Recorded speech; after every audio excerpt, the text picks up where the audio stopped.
Merhabalar, ben Aybüke Derin. İkinci kızım için yeni doğan alışverişi videosuyla karşınızdayım.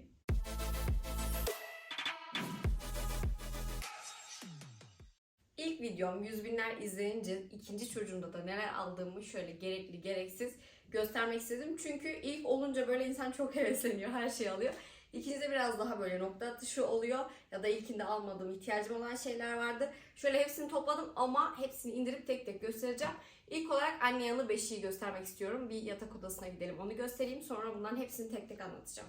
Evet, hemen beşiğimizi anlatıyorum. Şimdi ben ilk doğumda bu ahşap anne yalı beşikler var ya, onları almıştım uzun süreli olsun kullanılsın diye. Ama otomatik bir şey o kadar ihtiyacım oldu ki, çünkü böyle sürekli uyanıyor, sürekli uyanıp sallıyorsun falan. Otomatik sallanır bir şey almanın ihtiyacını ilkinde zaten fark etmiştik. Dedik ki ikinci çocuk olursa alırız artık onu aldığımız için. Şimdi böyle hem sade hem şık hem çok kullanışlı bir şey buldum. Bu sinekliği, hem şu anda da üzerine toz falan uçmasın diye bu şekilde kapalı tutuyorum. Şöyle kenara koyayım bunu. Şimdi anlatacağım size. Normalde bu şekilde. Şunları oturtalım. Şu şekilde normal bu kapalı hali. Ama ben yatağın yanına çektiğimde kolay alabilmek için şu şekilde yatağın yanına çektiğimde yatakla aynı seviyede oluyor. Bu arada bunun kademesi var. Daha aşağıya indirebilirsiniz. Ama bu boyut tam yatakla aynı boyut. İsterseniz bu şekilde, isterseniz sağ sol şeklinde sallayabilirsiniz. Bu otomatik de oluyor. Elinizle de sallayabilirsiniz. Şöyle bir dönencesi var. Bunu çok döndürerek kullanmıyorum ben. Ama bakmak isterse bakar. Şurasında, burayı detaylı göstereyim gel.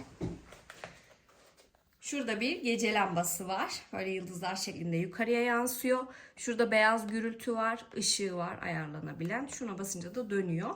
Beyaz gürültü çok güzel oluyor biliyorsunuz. Bebekler çok seviyor anne karnındaki sesleri. O yüzden onun için de çok sevdim bunu. İçinde bir pedi var. Şöyle kendisi bu şekilde geliyor. Şöyle sert, zaten yeni doğan için sert öneriliyor. Bunun içine çarşaf geçirip, yani alez koyup üzerine çarşafını geçirip direkt kullanabilirsiniz. Kumandası nerede? Böyle bir kumandası var. Hangi yönde sallamak istiyorsanız, işte sesini ayarlamak istiyorsanız. Bebeğin pozisyonu bu arada. Bu düz ya şu anda. Normalde ben beşik almıştım. İçine bir reflü yatağı koymuştum. Ama bu ayarlanabiliyor şuradan. Bu şekilde reflü yatağı oluyor gördüğünüz gibi. Çok kullanışlı. Gerçekten her şeyi sevdim. Şuradan mekanizmasını da göstereyim son olarak. Buradan da ayarlayabilirsiniz. Kumandayı da kullanabilirsiniz. İstiyorsanız kablolu kullanabilirsiniz. İstiyorsanız pilli de kullanılıyor. Tekerleklerini de gösterir misin? Şu an tekerlekleri frende kapalı. İstiyorsanız istediğiniz yere de taşıyabilirsiniz. Beşik bu şekilde. Şimdi içeridekilere gidelim. Şimdi burada kısaca göstereceğim. Küçükleri göstereyim. Onları kenara koyup sonra bu yatak tarzı şeyleri göstereyim diyorum. Hatta küveti falan da var. İkinci doğum olduğu için bebek arabası almadım. Aynı bebek arabası. Onun pusetini falan gösteririm. Bebek arabası kirli olduğu için buraya getirmeyeceğim. Bu şekilde şimdi başlıyorum. Şimdi böyle çok ayırmadım doğaya aldıklarım ve kendi ihtiyaçlarım gibi. Karışık olacak biraz ama her şeyi anlatacağım nokta atışı. Şöyle bir alt açma örtüsü aldım. Yastık desteği var ama minicik bir yastık desteği. Zaten yeni doğanlarda yastık önerilmiyor. Bu şekilde minicik bir yastık yeterli ve bu çok küçük bir çanta oluyor. Bunu bu şekilde katlayıp şöyle örtüsü var. Bu şekilde direkt anne bebek çantanıza atabilirsiniz. Anne bebek çantasını da göstereceğim. Bunu şöyle kenara koyalım. Bir göğüs kalkanı aldım. İlk doğumundaki yeniden alışverişimde böyle bir şey göstermedim size. Çünkü bu sonradan ihtiyacım oldu. Daha doğrusu böyle bir şey olduğunu sonradan keşfettim. Şimdi şöyle göğüs ucu inanılmaz tahriş oluyor. Bebek ilk başta çok güzel aktif ememediği için ucunu tutuyor, tutamıyor. Zaten çok hassas bir süreç hormonlardan dolayı da. Böyle göğüs uçları yara oluyor. Bu göğüs kalkanı şöyle bir şey göstereyim. Göğsünüze koyuyorsunuz. Hem hava almasını sağlıyor. Burada delikleri var. Çok rahatlatıyor. Ya da yaraysa iyileşmesinde çok büyük faydası var. Hem de gün içinde ilk başlarda değil ama 1-2 ay sonra süt akmaya başlıyor gün içinde. O sütü de burada biriktirip bebeğinize içirebilirsiniz, biriken sütü. O yüzden bunu çok sevmiştim ki benim sütüm çok fazlaydı. Sürekli akıyordu. O yüzden bayağı ihtiyaç oldu. Yine biberon aldım. Avent'in biberonlarını seviyorum. İlkinde de aynısını kullanmıştım. Çünkü bunların ucundan çok fazla süt gelmiyor. Şöyle ucunu göstereyim. Bunun ucu, bu büyük olanı küçük de aldım. Birkaç tane daha alırım ama. Bunun ucunda bir tane delik var. Böyle anne göğsünü de çok andırıyor yapısı. O yüzden meme erektiğini de engelliyor. Bir de çok süt gelince hem aspirasyon riski var hem de bebek diyor ki buradan çok süt geliyor, ben göğse emmeyeyim. Çünkü göğüsten belirli bir miktarda süt geliyor. O yüzden aldığınız biberonlardan çok fazla delik olup olmamasına dikkat edin. Zaten ayları yazar üzerinde. İşte mesela 1 ay ve üzeri diyor. Ayları yazar, o delik sayısını gösteriyor zaten. Yani böyle tam bebeğin ağzına uygun olup olmamasını. Bunlar göğüs pedim o kadar işe yarıyor ki. İlk aylarda böyle yine yara olmasın diye üzerine böyle zeytinyağı falan damlatıp bir tane göstereyim size içinden çıkarıp. Şöyle bunun yapışkanı var. Açayım. Bunu şu şekilde göğse yerleşiyor. Bu yapışkanı da buraları çıkarıp süt yerine yapıştırıyorsunuz, emzirme süt yerine. Hem göğüsten akan sütü emiyor hem de dediğim gibi böyle zeytinyağı falan damlatıp rahatlatabilirsiniz. En çok kullandığım şeylerden biriydi bu da. Yine bir benim ihtiyacım süt saklama poşetleri. Bunları buzluğa atabilirsiniz ya da işte gün içinde verecekseniz buzluğa değil buzdolabına koyup kullanabilirsiniz. Sağdığınız sütleri biriktirmek için ilk başta zaten çok fazla süt gelmiyor ama sonrası için çok ihtiyaç oluyor. Bunu göstermişken şu süt sağım pompasını da göstereyim, şu setin içindekileri. Bu neden bunun içinde diye sorarsanız hastaneye götüreceğim çantaya koydum. Çünkü bunlar hastaneye gidecek. Yine aldıklarımı da göstereyim hem size. Siveno'nun emzik biberon temizleyicisi. Yine bu markanın bebek deterjanını da aldım. Hepsini onunla yıkadım. Mussela'nın göğüs ucu balmı. Şunu ayrıca anlatacağım. Bunları geçeyim. Bir de şundan bahsetmek istiyorum. Bunlar göğüs ucu silikonları. Özellikle göğüs ucunuz küçükse ya da işte bebek ilk başta çok iyi tutamıyor. Bunlarla çok daha iyi kavruyor. Bunlardan bir tane yanınıza alın hastaneye. Daha sonra da kullanmanız gerekebilir. Emzikler. Bu emzikler de meme erektiğini engelliyor. Yalnız çok nefes nefese kaldım. Bir mola. Meme erektiğini engelliyor. Çok bebeğin ağız yapısına uygun. Yine ayına göre alın. Bunlar en küçük olanları. Bir de bu fosforlu. Şöyle göstereyim. Şu arkası karanlıkta yanıyor. Hani böyle gece ağlıyor, uyanıyor ya, böyle emziği bulamıyorsunuz karanlıkta falan. Bunlar yandığı için çok güzel oluyor. Bunlar benim için doğumdan sonra kullanacağım bezler. Göğüs petlerinden yine buraya da koydum. Küçük biberon da burada. Süt sağım pompasını anlatacağım. Şarjı çalışıyor ve minicik. İlk doğumda aldığına inanılmaz kullanışlı. Şöyle göstereyim, minicik bir şey. Hem böyle bir kablonun yanında, bir prizin yanında durmanıza gerek yok. Şarjı çalıştığı için. Hem elinizde tutmanıza da gerek yok. Bunu göğsünüze oturtuyorsunuz süt yerinin içine. İşinizi yapabilirsiniz. Bulaşık falan yıkayabilirsiniz. Elinizde tutmanıza gerek yok.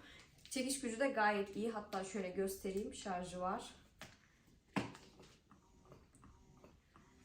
Şu şekilde çekiş gücü var. İçinden yedek parçaları falan da çıkıyor. Ama bu kadar yani aletin hepsi. Şurada da bir tane alt kısmından bunu çıkarayım. Alt kısmında şuradan dökmeniz için sütü, biberona ya da işte neye dökeceksiniz. Şöyle bir ufak haznesi var. Oradan dökebilirsiniz. Gayet pratik. Makinelerden devam edeyim. Şöyle bir buhar makinesi aldım. Yeni doğan hemşiresi olduğum için nemin ne kadar önemli olduğunu biliyorum. Kuruluk, çünkü çocuklarda inanılmaz tıkanıklık yapıyor. Nem dengesi her zaman çok nemli de iyi değil. 40-60 arasında olması gerekiyor. Nem cihazı da olması gerekiyor. Nem cihazı şu an doğum odasına takılı. Hatta bizim yatak odasında da var. Küçük şöyle ufak olanlardan. Onu da linkini bırakırım. Bir de bu şekilde bir nem cihazı alabilirsiniz. Bir de nem ölçer. Onun dışında şöyle bir tırnak bakım seti aldım. Çok tatlı. Makasla kesiyorsunuz yeni doğan döneminde. Çok tırnak makasına gerek kalmıyor. Ama uzun oluyor yani. İlk doğduğunda bile uzun dudağının. Bu süngerlerden aldım. Doğal sünger. Bunlar bildiğiniz deniz altından çıktığı şekliyle. O yüzden şöyle göstereyim. Islatınca yumuşuyor. Hızlı geçiyorum. Bu sefer şöyle bir şey aldım.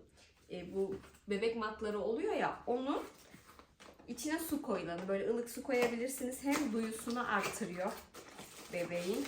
Bunu komple açmayacağım ya. Şöyle yakından göstereyim. Şöyle bir şey. İçine su dolduruyorsunuz. Bebek hem onunla oynuyor, hem dikkatini böyle toparlaması için, hem hissetme duygusu için, hem sıcak soğuk böyle ılık su koyarsınız, soğuk su koyarsınız. İnanılmaz güzel. Bir de renkli renkli çok ilgisini çeker çocukların. Yine ilk doğumumda almadığım ve bu doğumda aldığım bir alet. Bu sterilizasyon. Şöyle ilkinde her şeyi yıkıyordum. Mesela biberonu yıkıyordum kullandıktan sonra. Sonra kaynar sudan geçiyordum. Hani en güzel sterilizasyon yöntemlerinden birisi.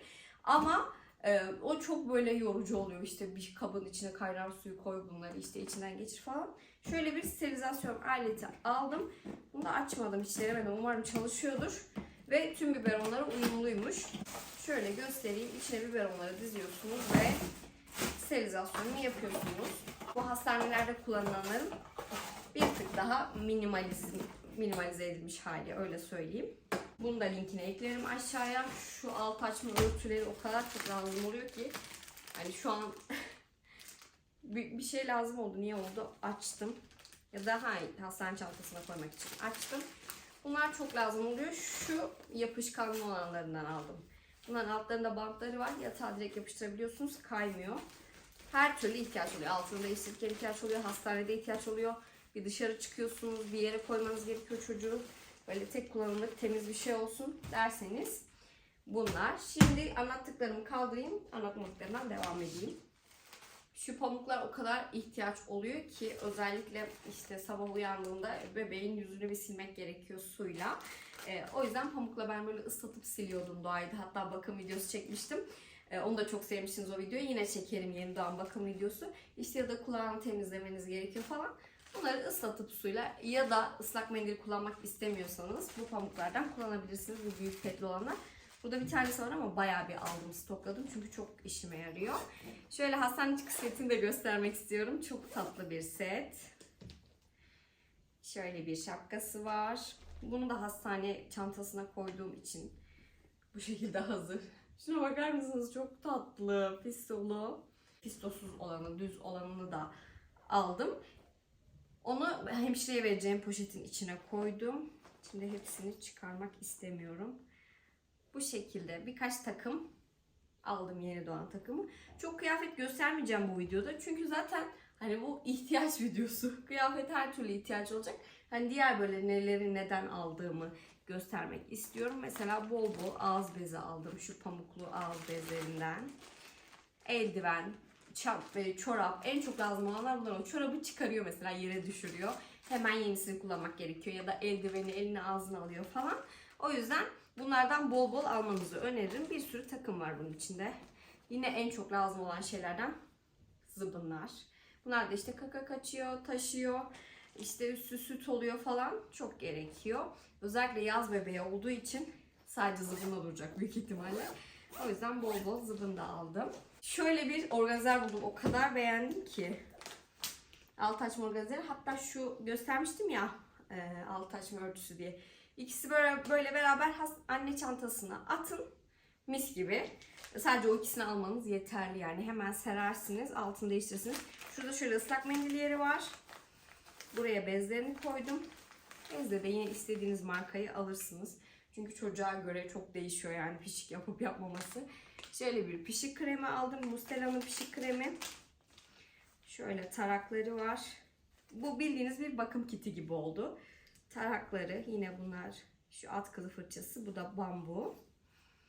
Bu ağız bezini niye buraya koydum onu da göstereyim. Şu ilk videomda da göstermiştim bunları, hatırlıyorsanız. Bunları hani hemşireler çok iyi biliyor zaten ama artık annelerde de çok yaygınlaştı. Bunlar böyle minik serum fizyolojikler. Bebeğin burnuna sıkıp temizliyorsunuz. O kadar rahatlıyor ki çok daha güzel emiyor. Çok daha güzel uyuyor. Bunu böyle sıkıp bununla çekemiyorsanız en azından azıcık bundan sıkıp puarla çekebilirsiniz. Bu burnuna tam oturuyor zaten bebeğin. Bu şekilde akan suyu da almak için altına bir ağız bezi. Şöyle bir tane de alt açma örtüsü koydum buraya. Gelelim bu ana kucağı slinglere. Doğada ana kucağı kullanmıştım ama bu slingler gerçekten o kadar güzel ki çok da popüler son dönemde. Hem yumuşak kumaşlı olması, şöyle. Bunun fotoğrafını göstereyim ya. Gelir misin? Bu şekilde hem anne hem baba kullanabiliyor. Bunlar çok kullanışlı ve bebeğin de böyle tam pozisyonuna göre yapabiliyorsunuz. En sağlıklı olanı. Hatta eskiden böyle anneler şey yaparmış ya, sırtına bağlarmış, işte karnına bağlarmış böyle bir bezle. Onun modern hali diyebiliriz. Çok da sağlıklı. Şöyle bir kundak aldım. Aslında bu kışlık ama o kadar uygun fiyata denk geldi ki ve çok beğendim. Mango'dan aldım bunu. Çok tatlı. Bebekler bunun içinden böyle suratı göründüğünde bayağı komik oluyor. Devam ediyorum. Şu emzik biber onlar için temizleyici. Bunun daha pratiğini, daha böyle güzelini bulabilirsem onu alacağım. İlkinde de bunu almıştık ama bu o kadar şey değil, kaliteli değil. Çok çabuk bozuluyor. Yine ağız bezleri. Şu ilk zeka kartları doğada da kullanmıştım. Gerçekten çok etkili bu zeka kartları. Bunlar bebeğin algısına göre ay oluyor. İşte ilk başta siyah beyaz gördükleri için siyah beyaz, sonra renkleniyor falan. Böyle çok ilgisini çekiyor, inceliyorlar. Çok sevdiği için doğa aldım. Şöyle tatlı çoraplar çıktı. Şöyle bu aslında böyle üzerine seri fotoğrafını falan çekmek için bir örtü. Tatlı. Şöyle bir havlu seti. Normal setin içinde olanlar. Şunu banyo setinin içine koymak için onu ayrıca anlatacağım. Bunu da beğendiğim için aldım. Fotoğraf çekerim diye yine çok tatlı ördekli bir havlu. Bir de şu müslin havlulardan aldım. Böyle kafasından geçiriyorsunuz. Çok güzel oluyor bunlar. Hem yazın hem böyle tatile falan gittiğinizde de üzerine geçiriveriyorsunuz. Hem kolay kuruyor hem de güzel suyu çekiyor. Şimdi şu banyo girişlerine geçelim. Şurayı toparlayayım. Şöyle çarşaflar aldım. Bunlar pamuk saten diye geçiyor. Çok tatlılar. İstiyorsanız üzerine isim de yazdırabiliyorsunuz ama ben isim yazdırmayı tercih etmedim. Böyle bir tane geyikli, bir tane de Winnie the Pooh'lu aldım. Set şeklinde. Şimdi gelelim banyoya. Bunu doğada da almıştım hatırlıyorsanız. Çok kullanışlı oluyor. Böyle yeni modern bir şey çıkmış mı diye de biraz araştırdım ama yok yani. Gerçekten en kullanışlısı ve en az yer kaplayanı bunlar. Katlanabilir olduğu için şöyle hiç açmayacağım. Şuradan göstereceğim. Bu şekilde açılıp kapanıyor. Çok kullanışlı. Şöyle bir de sap yapmışlar. Tabii ki uzun bir dönem oturana kadar böyle bir yatağın içinde olması gerekiyor. Bu yataklar şöyle göstereyim. O küvete tam oturuyor, böyle yanlarından geçiriyorsunuz. Tık tık oturtuyorsunuz. Bebeği de içine yatırıyorsunuz. Burada yıkıyorsunuz. Tabii sadeleri de var bunun ama Doğa bunu çok beğendi. Bunu alalım dedi, alışverişe çıktığımızda o da vardı. Sadelerinden de alırım ama büyük ihtimalle bir tane yedek. Böyle yumuşak. Çok tatlı bir küvet örtüsü. Bu da yıkanabilir, silinebilir bir alt açma pedi diyeyim. Yatak odasına kalacağı için ilk 6 ay, 7 ay hatta 1 yaşına kadar büyük ihtimalle bunu komodinin üzerine koyacağım. O hep orada kalır. Altını değiştirme böyle yeri gibi. Şu şekilde yanlarında koruması var. İstiyorsanız bağlayabilirsiniz bebeği. Şöyle bir yastığıyla gayet güzel. Hani olur da bir su dökülür işte çiş yapar falan. Sıvı geçirmez olduğu için gayet kullanışlı. Banyo ürünü olarak bir de bunu aldım. Küveti bunun için oturtuyorsunuz. Şimdi ilk başta zaten sezaryenlısınız ya da işte ağrılısınız, eğilmek istemiyorsunuz. Küveti buraya koyup burada yıkayabilirsiniz. Çok pratik geldi bana ama kullanmadım bunu. İlk defa, ilk doğumda almamıştım yine. Bu doğumda aldım. Kullanışlıdır umarım ama bu şekilde. Oturmaya başladıktan sonra böyle sallanan şeyleri çok seviyorlar. Bu bir de böyle 4-5 yaşa kadar da kullanılan bir şey. Doğa da çok sevdi. Hemen bindi üstüne, kendini salladı falan. Çok da tatlı duruyor. Böyle bir sallanan kuğu aldım. Bir de şunu göstermek istiyorum. Bu bir oyun matı. Yine Doğa'ya da almıştım böyle bir şey. Üzerine koyuyorsunuz. Zaten ilk başlarda dönemiyor falan. Burada takılsın. Hani halının üstüne koymaktansa bebeği böyle bir şeyin üzerine koymak çok daha güzel oluyor. Bu şekilde. Altı da kaydırmaz tabanlı. Şimdi ana kucağına gelelim. Normalde demeyeyim, Doğada ben yine bir ana kucağı almıştım. Ama böyle sallanabilir, alttan sallanan bir şey almıştım. Bunda da kendi otomatik sallanan bir şey alacaktım, var ya bu mekanizmalar. Ama sonra düşündüm, anne yanı zaten sallanan bir şey. Bunda böyle çok da tembel olmasın çocuk, böyle sürekli sallanmasın. Kendi hareket etsin diye. Zaten Baby Björn gerçekten en iyisi. Araştırmalarım sonucu, memnuniyet sonucu, sağlamlık sonucu ve uzun süre kullanım, kilosu arttıkça da kullanım sonucu bunu almayı tercih ettim. Şöyle bebek azıcık bile hareket etse bu böyle sallanıyor. Bebeklerin de çok hoşuna gidiyor, böyle hani koşuyor gibi falan oluyor. İsterseniz bayağı da kademesi var. Şöyle yatırıp kaldırabilirsiniz. Hani yatırmak istiyorsanız iniyor, kaldırmak istiyorsanız kalkıyor. Bu şekilde rengini de sade bir şey tercih ettim. Böyle bir ana kucağı ya da işte mutfakta bir şey yapacağınızda falan buraya koyarsınız. O kendi eğlenir. Doğa diğer yani normal standart ana kucaklarında bile eğleniyordu. Doğa bu çok daha güzel. İkincisi reflü yatağı. Böyle salonda falan işte yanıma koyarım. Altını değiştirmemde kullanırım falan diye aldım. Aslında birçok şey reflü yatağı oluyor yatağı falan ama yine de ihtiyaç oluyor buna. Bir şekilde bir süre kullanıyorsunuz. Bir şeyleri içine koyuyorsunuz. Koltuğa koyuyorsunuz. Bebeği kullanıyorsunuz. O yüzden bir de reflü yatağı aldım. Reflü yatağı denmesinin sebebi biliyorsunuz. Dümdüz yatınca bebek şey oluyor işte aspire ediyor, kusuyor. Midesi sürekli yukarı çıkıyor. Bir de sadece anne sütü olduğu için çok da hassas oluyor mideleri. Böyle hafif başı yukarıda olduğunda bebekler kusmuyorlar. O yüzden reflü yatağı deniyor buna. Şöyle bir, bunu biliyorsunuz zaten. Doğan'ın bebek arabasının puseti. Bu travel sistemler şöyle oluyor. Bu puseti de oturtabiliyorsunuz üzerine. Normal bebek arabasını da oturtabiliyorsunuz üzerine. Bebek arabası dışarıda o kirli olduğu için getirmedim. Ama bunu göstermek istedim. İçindeki bütün petleri, her şeyi yıkadık. Bunu ilk 6 ay otokoltuğu olarak da kullanabiliyorsunuz. Doğada da öyle yapmıştık. Yine şimdi Nil'de de otokoltuğu olarak kullanacağız. Sonrasında Doğan'ın otokoltuğuna Nil geçer. Doğayı daha büyük, geniş bir koltuğa alırız. Bu şekilde sallanabiliyor. Hastaneye götürürsünüz. Otokoltuğu olarak kullanırsınız. Bebek arabasına da oturuyor. İlk başlarda bunu kullanıyorsunuz. Bir de sonradan Doğaya ihtiyaç olan şey bu travel sistem. Kapandığında böyle çok küçük olmuyor. Zaten bu bile bakın ne kadar büyük. Bir de baston tipi deniyor ona.